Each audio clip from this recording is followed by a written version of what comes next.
Selamat pagi Ibu-Ibu sekalian, bagaimana kabarnya? Semoga tetap sehat dan semangat. Saya menerima satu gambar itu dikirimkan dari grup. Gambarnya orang pakai baju, kancingnya itu sudah terlepas-lepas.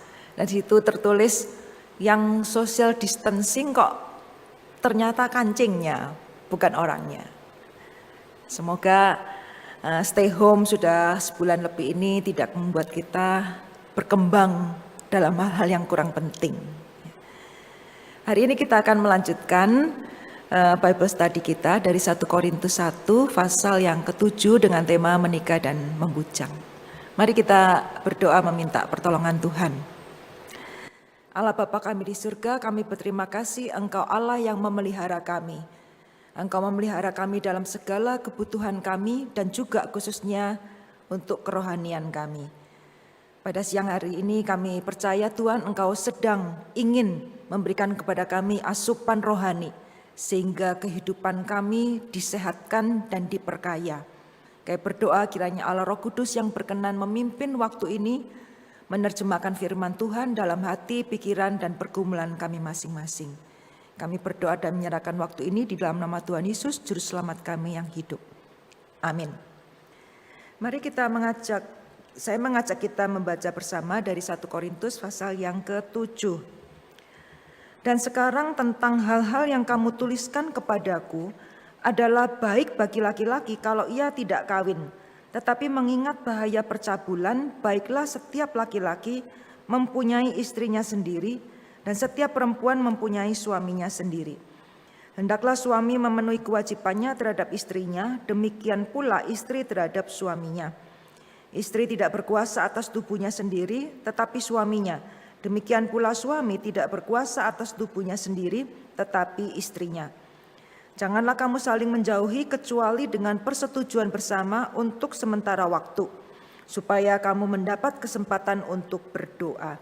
Sesudah itu, hendaklah kamu kembali hidup bersama-sama, supaya iblis jangan menggoda kamu, karena kamu tidak tahan bertarak. Hal ini kukatakan kepadamu sebagai kelonggaran, bukan sebagai perintah. Namun demikian, alangkah baiknya kalau semua orang seperti aku. Tetapi setiap orang menerima dari Allah karunia-Nya yang khas, yang seorang karunia ini, yang lain karunia itu.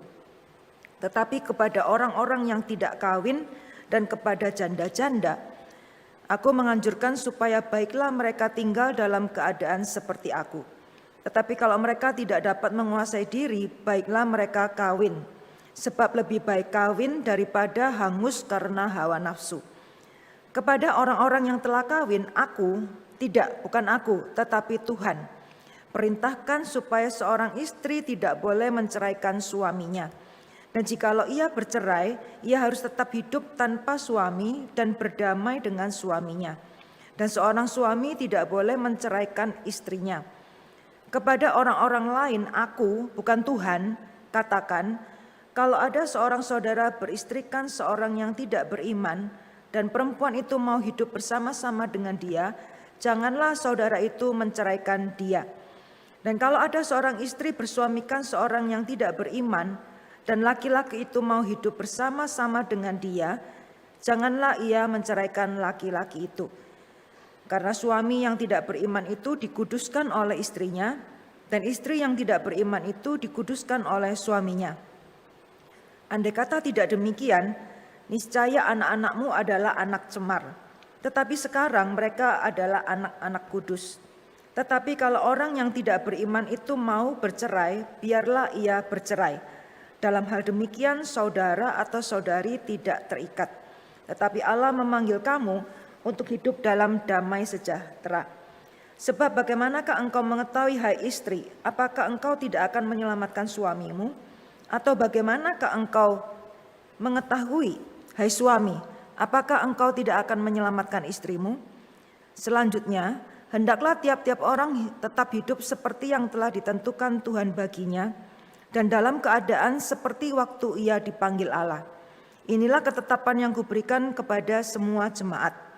Kalau seorang dipanggil dalam keadaan bersunat, janganlah ia berusaha meniadakan tanda-tanda sunat itu. Dan kalau seorang dipanggil dalam keadaan tidak bersunat, janganlah ia mau bersunat. Sebab bersunat atau tidaklah penting. Yang penting ialah menaati hukum-hukum Allah. Baiklah, tiap-tiap orang tinggal dalam keadaan seperti waktu ia dipanggil Allah. Adakah engkau hamba waktu engkau dipanggil? Itu tidak apa-apa. Tetapi jikalau engkau mendapat kesempatan untuk dibebaskan, pergunakanlah kesempatan itu. Sebab seorang hamba yang dipanggil oleh Tuhan dalam pelayanannya adalah orang bebas milik Tuhan. Demikian pula orang yang bebas yang dipanggil Kristus adalah hambanya. Kamu telah dibeli dan harganya telah lunas dibayar, karena itu janganlah kamu menjadi hamba manusia. Saudara-saudara, hendaklah tiap-tiap orang tinggal di hadapan Allah dalam keadaan seperti waktu ia dipanggil. Sekarang tentang para gadis, untuk mereka aku tidak mendapat perintah dari Tuhan. Tetapi aku memberikan pendapatku sebagai seorang yang dapat dipercaya karena rahmat yang diterimanya dari Allah.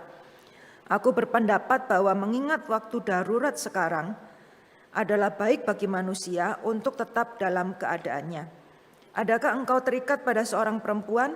Janganlah engkau mengusahakan perceraian. Adakah engkau tidak terikat pada seorang perempuan? Janganlah engkau mencari seorang. Tetapi kalau engkau kawin, engkau tidak berdosa. Dan kalau seorang gadis kawin, ia tidak berbuat dosa. Tetapi orang-orang yang demikian akan ditimpa kesusahan badani. Dan aku mau menghindarkan kamu dari kesusahan itu.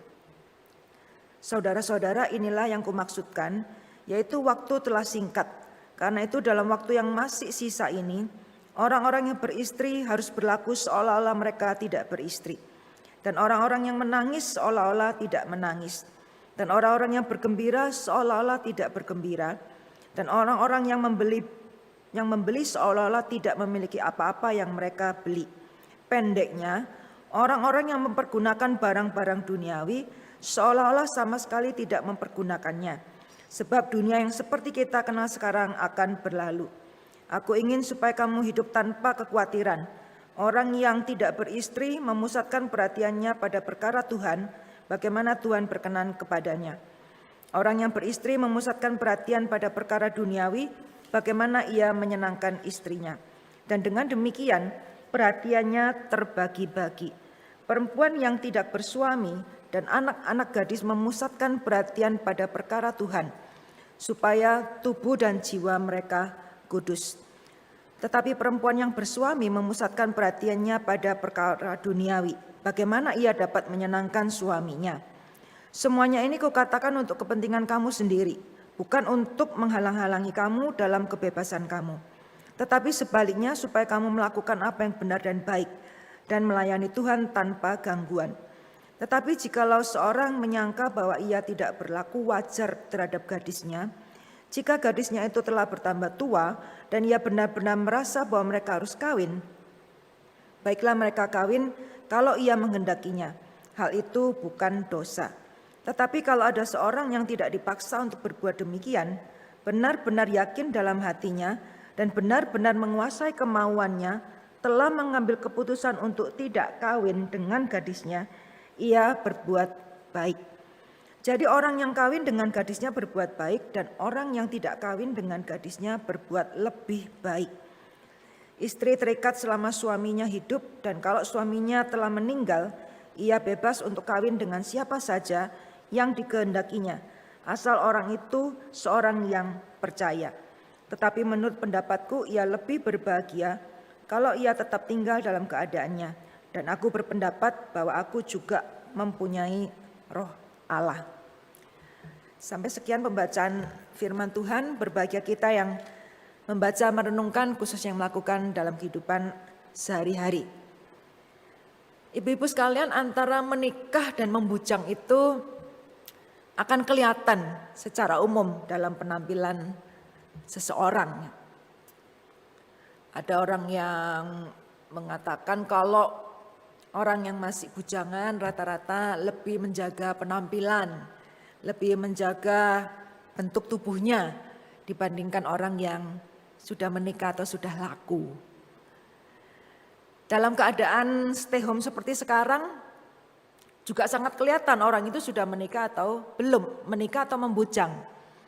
Orang yang membujang kalau masak cukup sedikit atau sesuka-sukanya, seadanya. Tapi kalau sudah berkeluarga, menikah, maka mereka akan mempersiapkan, mau tidak mau mempersiapkan makanan yang lebih banyak dan lebih lengkap. Sangat berbeda kulkasnya orang yang membujang atau yang menikah. Orang yang membujang mungkin kulkasnya tidak penuh dengan makanan yang tidak terlalu sehat. Tapi orang yang sudah menikah kulkasnya lebih penuh.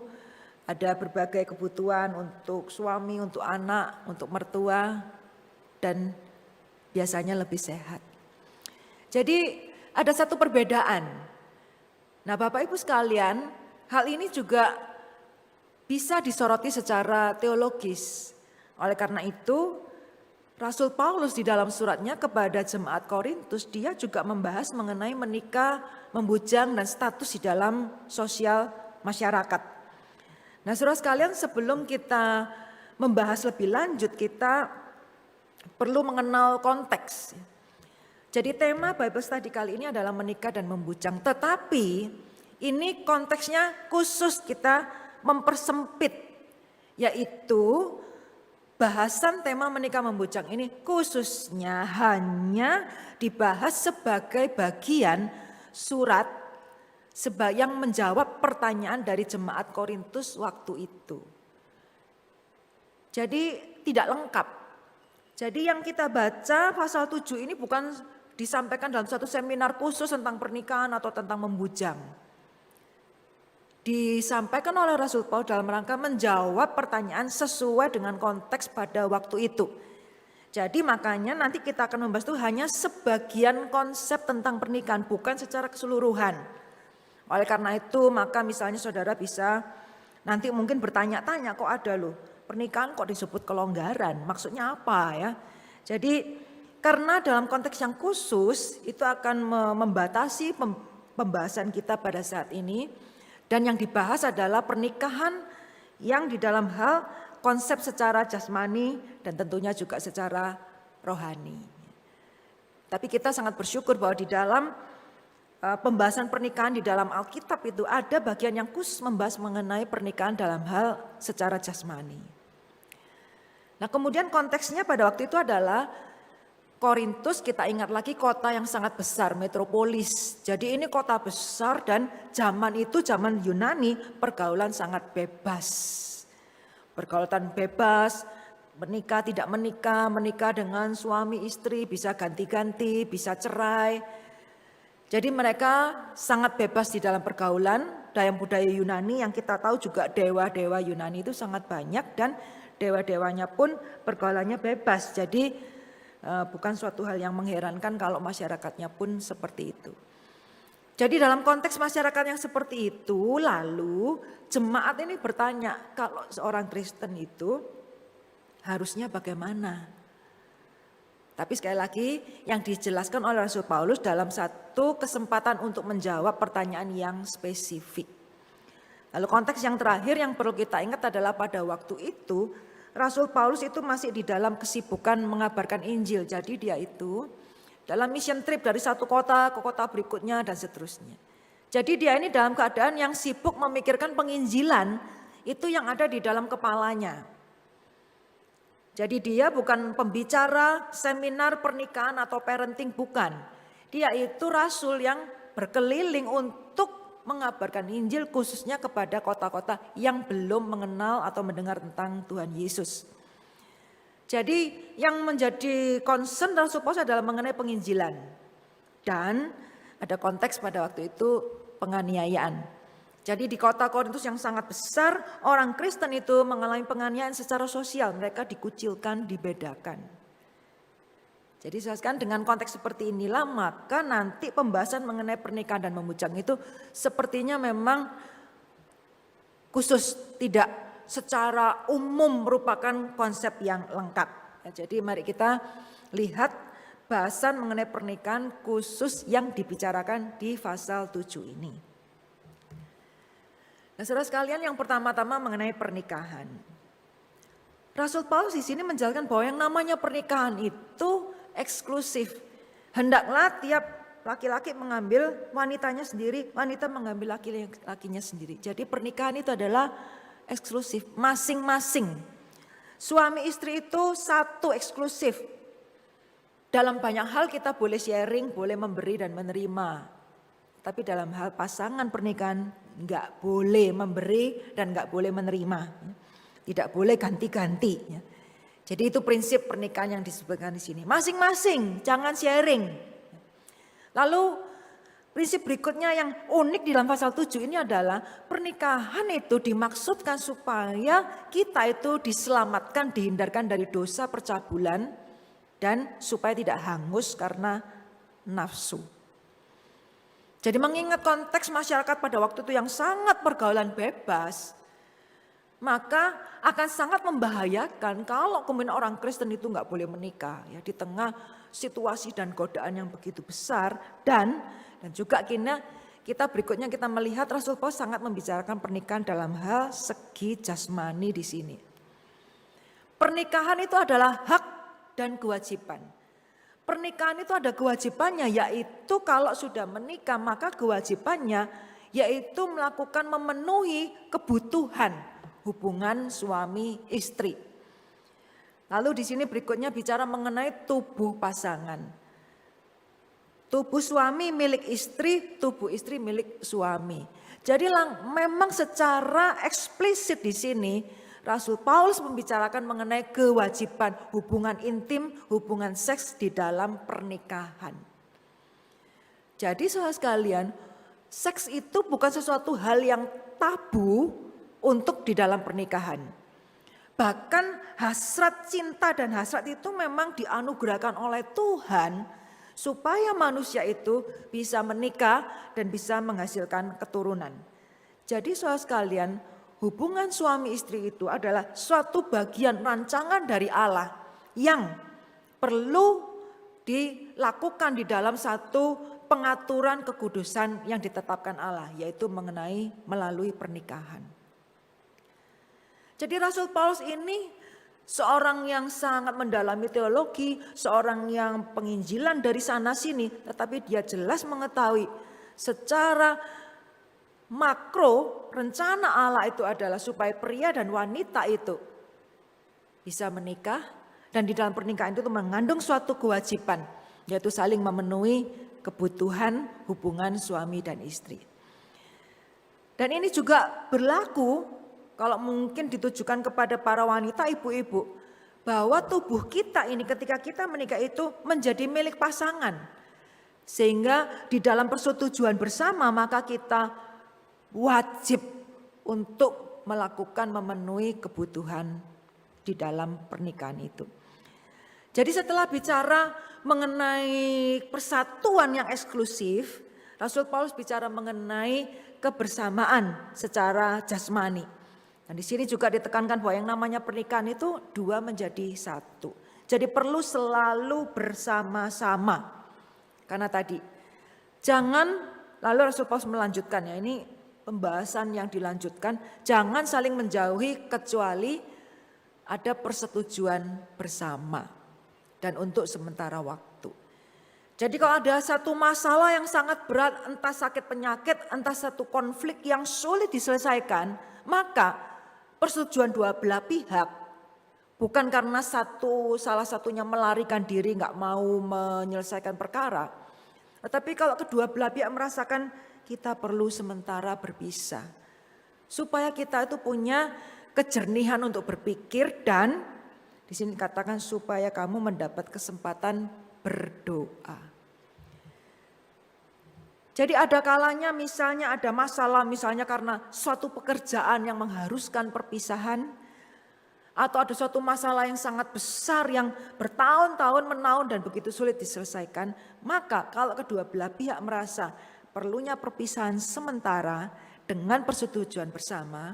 Dan untuk sementara waktu itu diizinkan. Tujuannya apa? Tujuannya supaya masing-masing punya kesempatan untuk berdoa. Apa yang sudah terjadi? Apa bagian kesalahan saya? Apa yang bisa saya lakukan? Dengan tujuan kembali bersama. Jadi bukan setuju pisah, lalu cari wawasan, lalu cari ganti, cari cadangan, bukan ya. Tetapi untuk kembali bersama. Karena ada kata supaya yang kedua, supaya iblis jangan menggoda kamu karena kamu tidak tahan tarak. Jadi sekali lagi Rasul Paulus ini orang yang sangat mendarat, dia tahu apa pergumulan manusia, apa pergumulan pria dan wanita. Dia mengatakan kalau pisah, dia bilang ini kelonggaran ya, bukan perintah. Kelonggaran artinya persetujuan kalau kamu memang memerlukan, tetapi harus cepat kembali. Karena kalau kamu tidak kembali, maka tujuan pernikahan yang awal tadi, yaitu supaya kamu bebas daripada dosa percabulan, itu akan ternodai. Rasul Paulus mengatakan kalau berpisah sementara loh ya, harus kembali. Karena kamu itu tidak tahan tarak. Rasul Paulus melihat dengan jelas godaan, pergumulan masyarakat atau jemaat pun yang ada pada saat itu. Dan ini memang suatu hal yang mesti kita kenali walaupun kita ini orang yang rohani. Karena saudara sekalian, hasrat itu memang diciptakan oleh Tuhan untuk tujuan yang baik. Ya, kita yang ibu-ibu wanita Kristen pun kita juga mesti mengetahui realita ini. Nah, saya ada satu kutipan di situ. Nah, dituliskan ternyata hanya 2 dari 10 pria yang sudah menikah yang senang melirik cewek cantik. Berarti apakah yang 8 lain bagaimana? Yang lainnya melotot. Yang lainnya melotot. Jadi mungkin kita punya teman-teman yang tidak Kristen atau tidak ke gereja. Jadi suatu kenyataan bahwa godaan itu sangat besar. Khususnya kepada pria. Jadi Rasul Paulus saja ngerti. Demikian juga saudara dan saya sebagai orang, sebagai manusia, sebagai wanita di dalam zaman ini. Di mana juga masyarakat kita sekarang ini begitu banyak godaan. Kita mesti mengerti godaan cobaan apa yang dihadapi oleh suami, oleh laki-laki. Oleh karena itu Rasul Paulus seorang yang sangat rohani, seorang rasul pun dia menasihatkan jangan pisah lama-lama. Karena itu membuat orang bisa tergoda dan terjatuh. Nah berikutnya perceraian. Nah ibu-ibu sekalian di sini menarik bahwa Rasul Paulus itu semacam membedakan. Ini Tuhan yang ngomong, oh bukan Tuhan aku. Oh bukan aku, ini Tuhan yang ngomong. Nah di dalam hal perceraian ini yang pertama-tama Rasul Paulus itu tekankan. Ini bukan aku tetapi Tuhan yang perintahkan. Ya, 8. Kepada orang-orang yang telah kawin aku, bukan aku tetapi Tuhan perintahkan. Jadi di sini mengenai perceraian ini dari Matius 19 ayat 6 ini perkataan Tuhan Yesus yang langsung Tuhan mengatakan tidak boleh bercerai. Jadi maksudnya di sini Rasul Paulus menekankan ini bukan karena dia yang punya prinsip, tetapi Tuhan Yesus yang ngomong langsung. Berarti satu penekanan tidak boleh bercerai. Nah, tapi bagaimana kalau sudah cerai? Di sini dia membahas. Kalau memang sudah cerai atau diceraikan, maka di sini prinsipnya tetaplah sendiri, tidak boleh menikah lagi. Lalu di sini dikatakan kalau mau menikah, menikahlah dengan pasanganmu yang lama. Maksudnya dengan suami yang sudah diceraikan itu. Di sini dikatakan karena Allah mengendaki perdamaian. Jadi nggak boleh cerai, tapi kalau kenyataannya sudah bercerai baru percaya Tuhan, maka tetap sendiri, nggak boleh cari ganti. Dan kalaupun mau menikah lagi, menikahlah dengan pasangan yang sudah diceraikan itu. Ya. Dan di sini dikatakan kalaupun nggak menikah lagi, dikatakan hiduplah dalam damai. Kenapa? Alasannya kenapa? Apakah Paulus tidak mengerti? Kadangkala ada situasi di mana suami istri keadaannya begitu sulit sehingga perceraian itu seolah-olah merupakan satu solusi yang paling baik. Saudara sekalian, Rasul Paulus di sini memberitahukan dia punya satu prinsip bahwa perceraian ini tidak boleh karena Allah itu tidak pernah menceraikan umatnya. Allah tidak pernah menceraikan umatnya. Walaupun umatnya itu selingkuh, walaupun umatnya itu jahat, walaupun umatnya itu tidak tahu terima kasih, tetap Allah tidak pernah menceraikan. Tentunya yang kita sangat kenal yaitu cerita dari Hosea. Hosea ini dipakai oleh Tuhan sebagai ilustrasi hidup. Menikahi seorang wanita tunasusila. Wanita itu punya anak dengan pria lain, tetap disuruh mengakui. Lalu setelah punya anak, wanita ini pergi menyeleweng sama Tuhan, diminta Hosea kamu cari dia, bawa kembali. Ini satu kitab di dalam Alkitab yang menunjukkan bahwa Allah itu nggak pernah menceraikan. Seorang yang sudah bersatu itu tidak pernah diceraikan oleh Allah, apapun yang terjadi. Jadi itu yang mendasari kenapa perceraian itu tidak boleh ada di dalam pernikahan Kristen. Karena pernikahan itu sendiri dimaksudkan oleh Allah sebagai lambang hubungan Allah dengan umatnya. Jadi saudara sekalian, semua bentuk relasi di dalam dunia ini sebenarnya ada lembaga-lembaga yang Tuhan tetapkan, yang dipakai oleh Tuhan sebagai ilustrasi tentang hubungan Allah dengan umatnya. Ya, misalnya hubungan pemerintah dengan warga negara, orang tua, anak, suami, istri. Nah, di dalam hal ini pernikahan seperti yang kita tahu juga Rasul Paulus menulis kepada jemaat di Efesus ya, bahwa seperti pernikahan suami dan istri seperti Kristus dengan umatnya. Ini lambang. Lah kalau sampai bercerai itu namanya merusak suatu lambang yang Tuhan rancang. Jadi misalnya saja cincin kawin ya rata-rata kan bulat. Lalu kalau misalnya pendeta itu minta tuker cincin, lalu sambil memasang cincin itu mereka akan mengatakan aku memberikan cincin ini sebagai tanda kasihku yang tidak pernah berkesudahan, makanya itu bulat ya, balik lagi. Ini kan lambang. Lah kalau kemudian karena model, cincinnya nggak usah bulat deh. Ya, dibuka aja, jadi nggak sampai full circle dibuka. Nah itu namanya ngerusak lambang. Kan tadinya lambang cinta kasih yang tidak berkesudahan, selalu berputar. Kalau dibuka itu sudah lambangnya sudah rusak.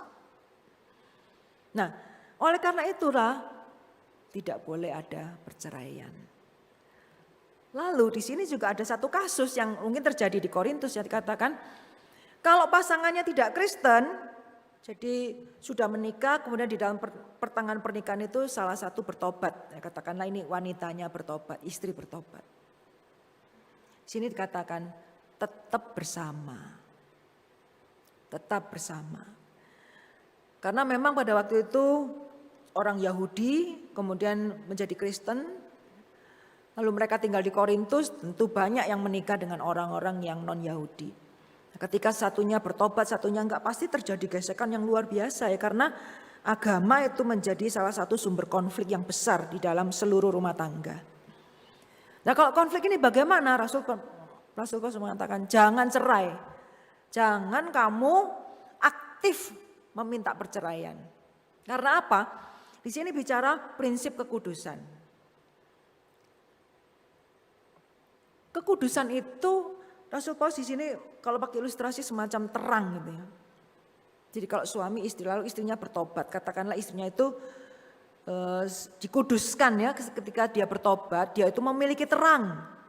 Maka Rasul Paulus mengatakan kalau kamu itu kudus, kamu memiliki terang kudus, itu bisa mempengaruhi suamimu dan anakmu. Kenapa kamu tidak bertahan tetap? Oleh karena kamu mencintai, oleh karena kamu percaya bahwa kekudusan ini adalah kekudusan yang menular. Menular dan bisa menguduskan orang, menguduskan suami, menguduskan anak. Jadi jangan kalah dengan kejahatan. Mungkin banyak di antara mereka yang berprinsip, aku kudus, suamiku enggak kudus. Lalu nanti karena dia tidak kudus itu, dia yang mencemarkan saya yang kudus. Nah, Rasul Paulus mengatakan dibalik, jangan kamu takut tercemar oleh kejahatan dia yang tidak kudus. Tetapi kamu yang kudus ini, percayalah dengan kuasa Tuhan kamu bisa mempengaruhi suami dan bahkan khususnya demi anak-anakmu supaya anak-anakmu menjadi anak-anak yang kudus dan bukan anak yang cemar. Jadi kalau di dalam perjalanan pernikahan satu bertobat, katakanlah istri bertobat, tetap bersama. Atau suaminya bertobat, istri belum bertobat, tetap bersama. Karena apa? Percaya. Kuasa Tuhan kekudusan itu bisa ditularkan, bisa mempengaruhi. Dan karena orang yang mengasihi pasti orang yang mendoakan dan mengharapkan keselamatan dari pasangan. Kasih itu adalah yang bertahan dan mengharapkan kebaikan, bukan menyelamatkan diri, menghindarkan diri. Jadi saudara sekalian di sini juga ada semacam prinsip pasif di dalam perceraian. Jadi wanita Kristen, istri Kristen tidak pernah boleh aktif mengajukan usul perceraian. Rasul Paulus mengatakan kalau suamimu yang enggak Kristen itu dia yang minta bercerai, maka dikatakan dalam hal itu kamu tidak terikat. Artinya kalau suami kita yang tidak Kristen itu yang maksa minta cerai, maka kita dalam suatu keadaan yang tidak berdaya, dikatakan kita tidak terikat untuk mempertahankan. Itu mengenai perceraian. Lalu di dalam pasal 7 yang hampir terakhir, Rasul Paulus bicara adanya cerai mati. Jadi kalau misalnya ada janda-janda suaminya mati, boleh menikah lagi. Lalu di sini unik tertulis asal orang itu adalah orang yang percaya. Jadi boleh menikah lagi tapi tetap syaratnya sama, yaitu dengan orang percaya. Jangan cari perkara, menikah kedua kali tidak dengan orang percaya. Tapi Rasul Paulus juga sangat indah mengatakan tetapi menurut pendapatku ia lebih berbahagia kalau ia tetap tinggal dalam keadaannya. Ya, kata Rasul Paulus boleh aja kamu menikah lagi tapi kan menurut pendapatku kamu akan berbahagia, lebih berbahagia kalau kamu tetap dalam status janda karena cerai mati. Dan mungkin dalam hal ini para wanita itu banyak yang setuju ya. Kawin lagi apa enggak cari kerjaan. Mungkin kalau pria beda ya, pria mungkin jauh lebih banyak kecenderungan untuk menikah lagi dibandingkan kita. Kalau ada orang bilang pria menikah cari penolong, kalau wanita menikah cari pekerjaan. Berikutnya mengenai hidup membujang. Nah, ini Rasul Paulus ini hebat ya, orang yang teolog tapi dia juga sangat mendarat. Dia mau ngeladeni pertanyaan tentang hidup membujang. Jadi beberapa kali disebutkan di sini menikah dan membujang itu sama-sama. Tidak ada yang lebih buruk dan tidak ada yang berdosa. Yang penting adalah yakin kepada panggilannya masing-masing. Khususnya kalau seorang yang hidup membujang sendiri atau selibat istilahnya, dia harus yakin bahwa saya terpanggil, mempunyai panggilan, bahkan di sini jika pakai istilah karunia. Ya. Saya terpanggil dan saya mau menjalani karunia hidup sendiri. Jadi orang yang hidup membujang tidak menikah, dia harus yakin bahwa Tuhan menghendaki, Tuhan memanggil dia untuk hidup sendiri. Karena orang yang tidak yakin, maka seumur hidupnya dia tidak tenang. Orang yang membujang bukan karena yakin, bukan karena panggilan, dia akan gelisah. Merasa selalu ada yang kurang. Dan orang yang seperti ini biasanya sensi ya, mudah tersinggung. Jadi sangat perlu orang yang hidup membujang itu berdoa, bertanya Tuhan apakah ini kehendak-Mu, panggilan-Mu kepada saya, yaitu saya tidak menikah. Jadi saudara sekalian, membujang itu perlu karunia dari Tuhan, perlu merupakan panggilan dari Tuhan. Lalu orang yang hidup membujang dikatakan di sini dia harus menguasai kemauan dan kebutuhan hidupnya sendiri. Jadi selain yakin kepada panggilan, Rasul Paulus mengatakan kamu harus bisa menguasai kemauan atau kebutuhan hidupmu sendiri. Karena kalau hidup sendiri, lalu tidak menguasai diri, tadi satu penyebab yang kita bahas tadi. Kamu hidup membujang tetapi tidak menguasai kemauan dan kebutuhanmu terhadap hasrat dan cinta, maka kamu akan gelisah seumur hidup. Kalau kamu memutuskan hidup membujang, kamu harus menguasai kebutuhanmu, hidup di dalam pergaulanmu. Jadi selain yakin kepada panggilan dan karunia, harus berpikir, harus meminta pertolongan Tuhan untuk bisa menguasai kemauan, kebutuhan hidup manusia secara umum. Ya. Mungkin bagi para wanita kebutuhan seks bukan menjadi hal yang utama, tetapi kebutuhan sosialisasi, rasa diri berharga. Itu perlu dipertimbangkan dan perlu dicari jalan keluarnya baik-baik. Nah kemudian yang ketiga, ini adalah kunci sukses hidup membujang.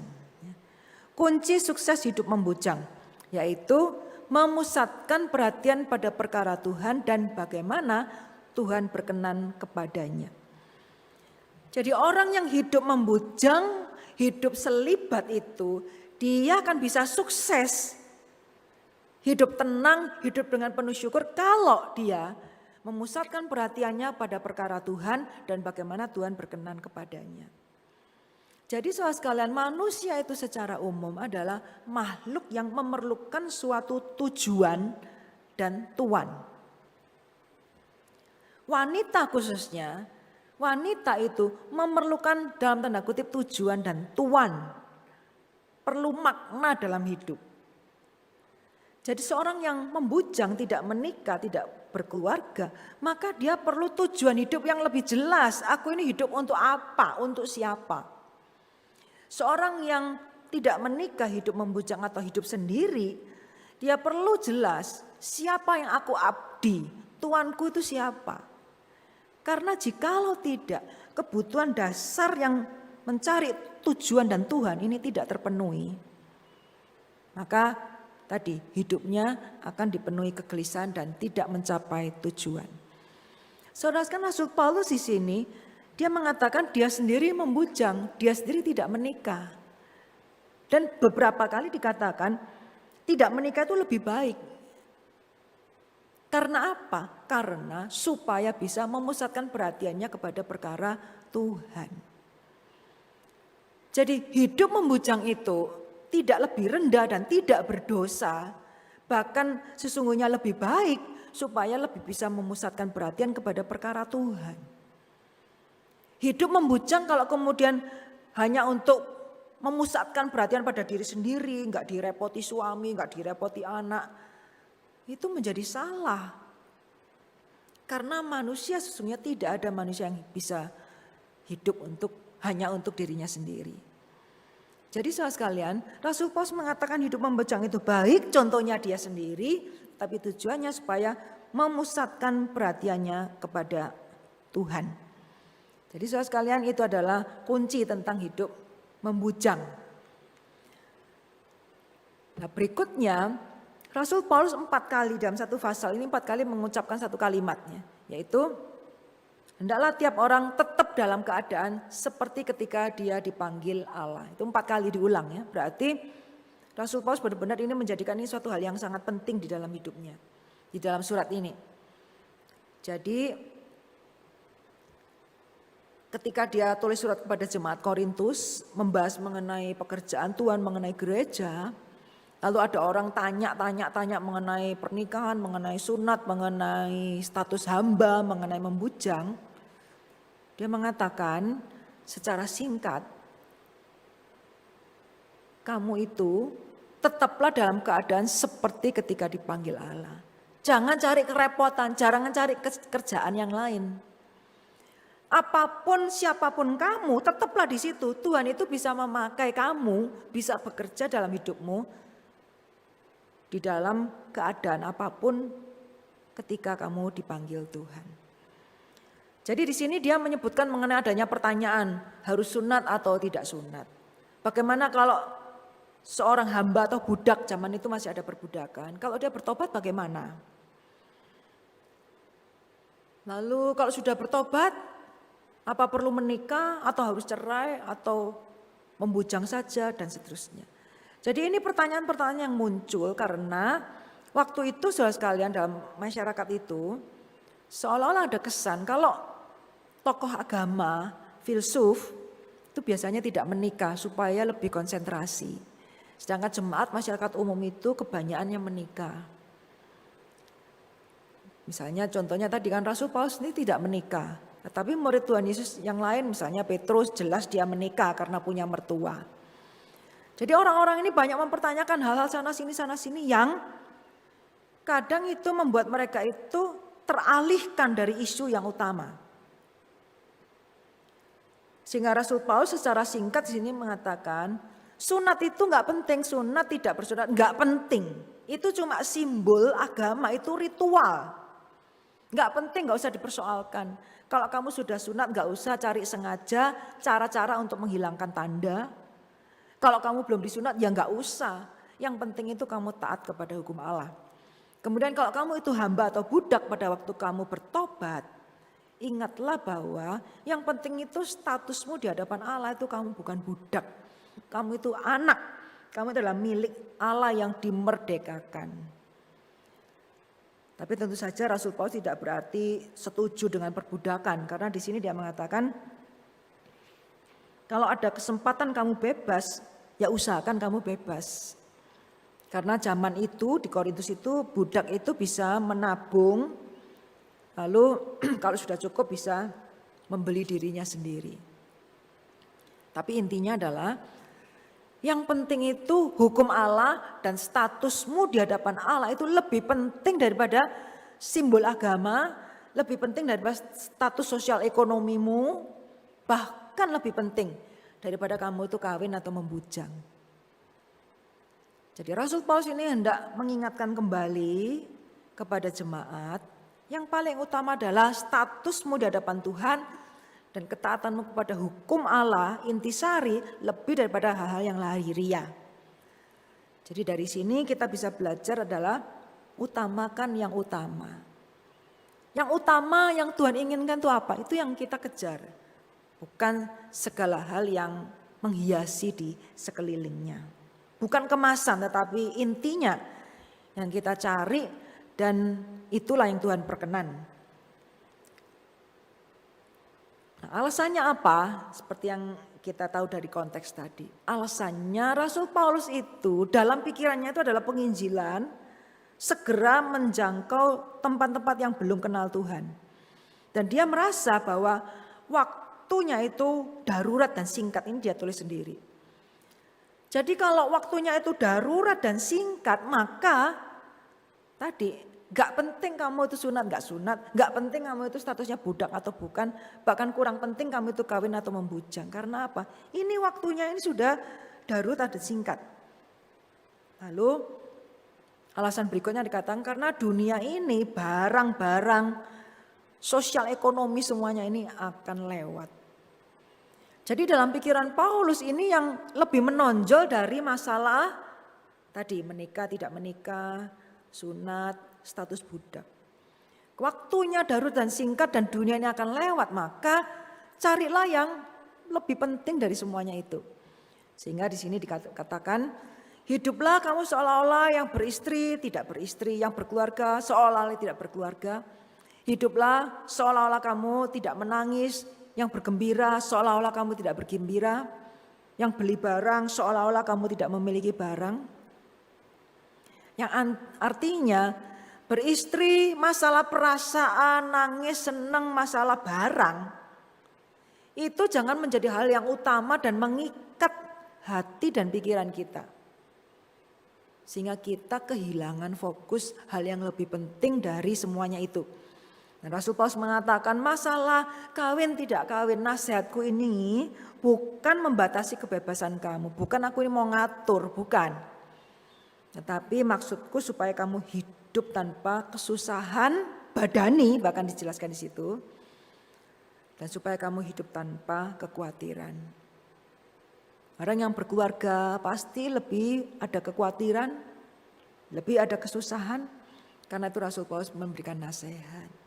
Bukan aku ini ngatur kebebasanmu, tetapi ini nasihatnya supaya kamu itu hidup tanpa kesusahan dan kekhawatiran, dengan satu tujuan untuk bisa melayani Tuhan tanpa gangguan. Bukan supaya bebas susah, bebas khawatir lalu hanya hidup untuk diri sendiri, mikiri diri sendiri, bukan itu. Tapi supaya kita ini beres dengan diri kita sendiri dan kita lebih fokus melayani Tuhan. Ya, seperti gambar itu. Kita ikut di dalam mobilnya Tuhan, jangan ngerepoti untuk hal-hal yang enggak penting. Yang penting itu ingat tujuan Tuhan itu apa, kemana, apa yang menjadi mimpi Tuhan itu sangat penting. Sehingga kita ini jangan dalam tanda kutip merepotkan Tuhan untuk hal-hal yang kurang penting. Jadi saudara-saudara sekalian, yang terakhir adalah bahwa bahasan mengenai menikah atau membujang ini dimaksudkan Tuhan adalah supaya kita ini mengetahui apa yang prinsip, apa yang penting. Dan khususnya secara kontekstual dengan keadaan kita sekarang, ada banyak kebebasan yang dibatasi untuk menolong kita itu lebih fokus. Ya, di situ saya tuliskan dirumahkan, dibatasi supaya konsentrasi, malah sibuk sendiri. Mari selama pandemi mencari intisari esensi diri, karena Tuhan masih menanti. Persekutuan dengan Tuhan tidak ada halangan, kecuali kita pasang badan, kecuali kitanya yang memang nggak niat, nggak mau. So sekalian di situ ada satu gambar ya, Tuhan Yesus seperti Zoom meeting sendiri, dia berusaha mengumpulkan, berusaha ngajak rapat murid-muridnya. Tapi seolah gambarnya di situ nampak murid-muridnya sibuk sendiri. Ada satu kemauan yang sangat kuat dari Tuhan untuk kembali mengarahkan kita ini lebih melihat Dia, lebih tahu prioritas, lebih tahu yang utama itu yang mana. Tapi begitu banyak di antara kita yang cari kesibukan, cari alasan. So sekalian, masa stay home pandemi seperti ini adalah waktu yang sangat baik. Di antara segala hal yang menyenangkan untuk mengisi waktu, ya sekarang ini kan banyak ibu-ibu masak lah, senam lah, macem-macem ya. Semakin canggih dalam media sosial, sosmed, itu oke saja. Tetapi jangan karena yang kemasan lupa yang lebih penting, yang intinya.